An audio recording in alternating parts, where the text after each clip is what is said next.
top that I'm wearing and lots of kimonos and this sort of style jacket, I always use French seams when I'm doing this sort of thing, because often you'll wear it open and you can see the inside of the seams, so it's nice to have a really nice seam finish, and I use French seams in a lot of these sort of garments. And when I'm doing a French seam, I use a 1/4 inch foot. I don't know if you use a 1/4 inch foot. If you're quilting, you would use a 1/4 inch foot, but this 1/4 inch foot, so this is a 1/4 inch foot. This way? This way? That way. Yeah, there. There? Okay. There we go. That's a 1/4 inch foot. So it's got a little guide at the side here and the hole in the middle. So when you line up this guide to the edge of your fabric, you're doing a 1/4 inch or 6mm seam.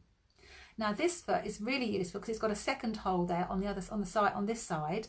And when you move your needle all the way over to the left, it'll go through this hole, and then you're doing a 1cm seam.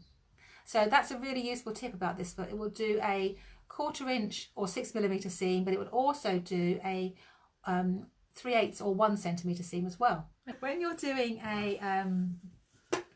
a French seam, you normally start off with a 1cm seam.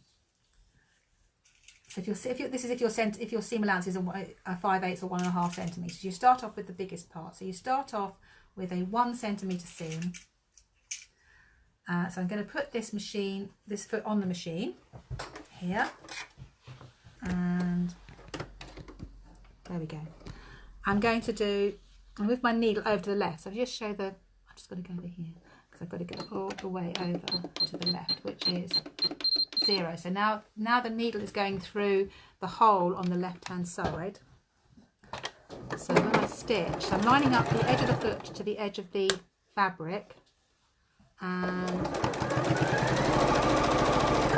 stitching a 1cm seam.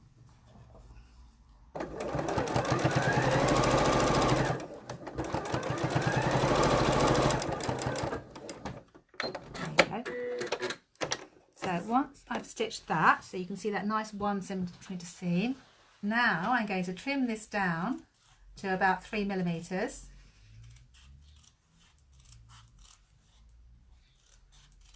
Now I would also be pressing this at every stage if I was doing this on a garment, but this is a sample and I know I should really be pressing on my samples as well.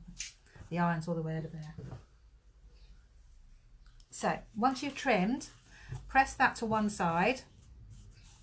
So I'm just going to finger press this, but I would do this on an iron if I was doing this on a garment, and then press it right sides together. So you started off wrong sides together. I said that, started off wrong sides together, and then trim it and turn it right sides together. And now I can move my needle back to the middle, which on this machine is 3.5. And now I'm going to line up again to the edge of the foot. So line up the fabric to the edge of the foot.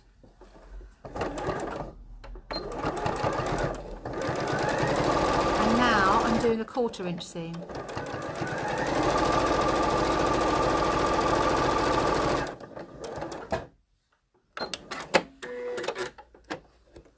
There we go.